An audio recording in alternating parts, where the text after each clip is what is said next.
Father and son. Father and son. Father and son, oh, father and son. Review it all. All right, smack. There you go. This is a special father and son update review. We're doing this from the vehicle. We just went to see the anniversary edition of Superman the movie. Yep. Starring Christopher Reeve. Not Reeves. Christopher Reeve. It's George Reeves, who was the 50s Superman. 60s, 50s, and 60s, whenever that came out. So this is Chris Reeve. So this was a Fathom event that they did. And Yep. It was cool. There was some people in the audience, which is nice. A lot of these events I go to, there's like nobody in the theater. Yeah, Night of the Living Dead was dead. Well, was dead. dead, but yeah, there was nobody there. It was just us. So anyway, I was very excited because I saw Superman the movie in the theaters when I was a kid. So as a parent, it was fun to be able to take my son to go see the movie as well. So what was your initial reaction to it? What did you think of it? I thought it was a good movie. I thought it was a really good movie. There's one thing I thought Man of Steel pulled off a little better. Okay, which was? That whole he had all these powers, but he still couldn't save him thing. I thought this was a bit less as impactful because he actually could have done something, but his father just didn't want him to. Yeah. In Man of Steel, but this one he just dropped dead.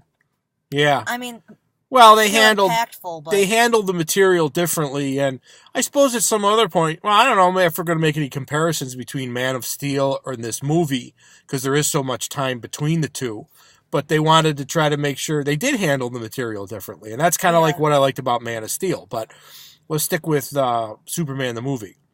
I thought it was interesting how much of it still holds up to this day. Even some of the special effects look great. Yeah. You know, I mean, you can tell some of them are miniatures and models and that, but it still looks better than a lot of the CGI stuff I've seen, you know. Keep in mind, when this happened, when this originally aired in the 70s, you know, no one had ever seen anybody fly like that before. And it looked really good in a lot of scenes. It did. Even to this day, some of the scenes are fantastic. I liked how Chris Reeve he's a fantastic Superman. You know, and everyone's always saying, oh, he was the best Superman. He was the best for that time period. He was fantastic. He looked the part. He acted the part. He really did a wonderful job. I like how his Clark Kent performance was really different from Superman. He did good with that. He did. The stumbling, bumbling, even though Clark Kent hadn't been portrayed that way, I don't believe. He was more, you know, serious, straight-up guy, whatever. He wasn't played like a doof.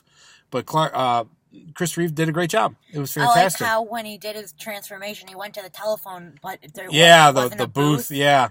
So he went through that was cool. Spinning door. That, to this day, that scene where the helicopter crashes, that's no CGI. That was a helicopter they used. Yeah. So how they filmed that whole scene or whatever, I don't know.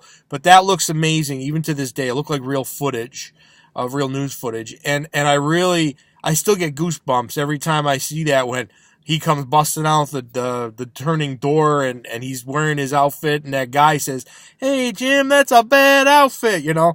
That was great. And he flies up and catches her, and then he catches the helicopter and everyone's freaking out. And all I could do was smile. When he was doing that. It was it's a great movie moment. It is a great movie. It really is. That whole time travel thing's kind of confusing. That's the one thing I never liked about it, even in the theater when I was a kid. You know, he could just turn the Earth backward, and like that doesn't make sense. He could do that for anything. Then doesn't make sense. How far does he have to go back to go to World War II? How about whatever? I mean, he could just. I never liked that. That was one thing that really bothered me. I felt it could have been handled better. And if he could do that, why didn't he just go back to before his father died? No, before he took the kryptonite necklace. Yeah, he got it. Yeah, there's a lot of what ifs. Because the whole thing is that he couldn't save them on time, but he still got one out and probably could have made it to the other one if that whole kryptonite thing wasn't in there. Yeah. So he could have probably just gone that way. I didn't like his resolution to that. I didn't like that. But whatever. Plus, keep in mind, at the time, I mean, even looking at it movie now, the subject matter was still pretty... People was, it was light and airy. No, it wasn't. There was a grim movie for the most part. There was a lot of... That whole beginning section was very grim. It's, Krypton's gonna die. His father dies. He leaves his mother. It's very dark. It's then he goes to the Daily Planet and people are ignoring him and they don't want nothing to do with him and all this other stuff, and it's like he's trying to make friends with people and they don't care, and it's kind of a dark film. And then you've got Gene Hackman playing his Lex Luthor, who lightened the tone a little bit.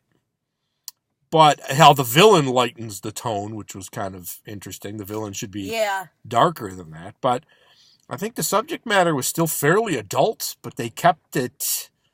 It had that comic book feel to it yet. I don't know. The music, of course, was fantastic. Yeah, that was...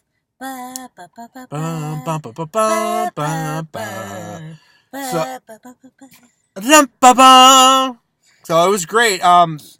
The footage looked great. I liked the little scenes where they showed him. He rescues the cat, and then the girl gets smacked for lying.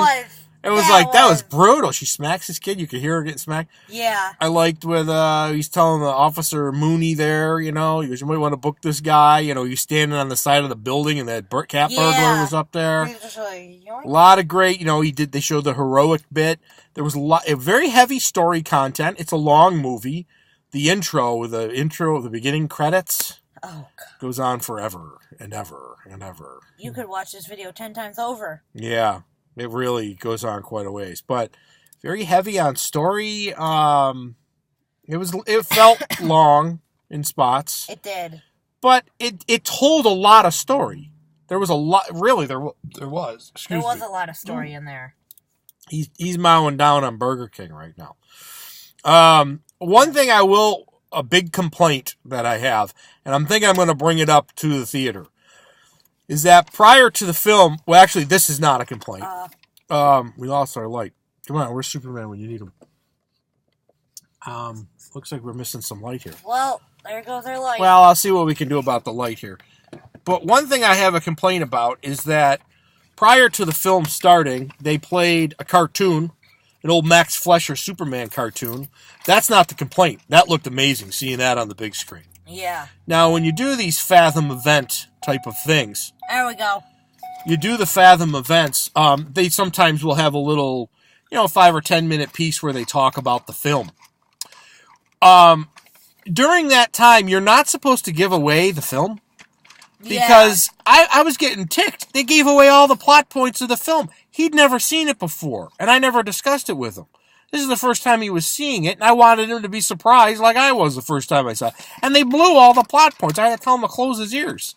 They told everything in this, 5 minutes, and the guy who was doing it, I was ready to strangle him. You don't do that. You don't do that. You want to talk about the film a little bit, but not the plot points and tell the surprises that were going to happen. They ruined it before the movie started. The one they did for Night of the Living Dead was good. Yeah, that was good. Most of them are. They're all good. I've been to all these, a couple of these events, quite a few of these events actually, and they do a good job. Sometimes they're 20-minute or half-hour documentaries. They don't give the movie away. Yeah.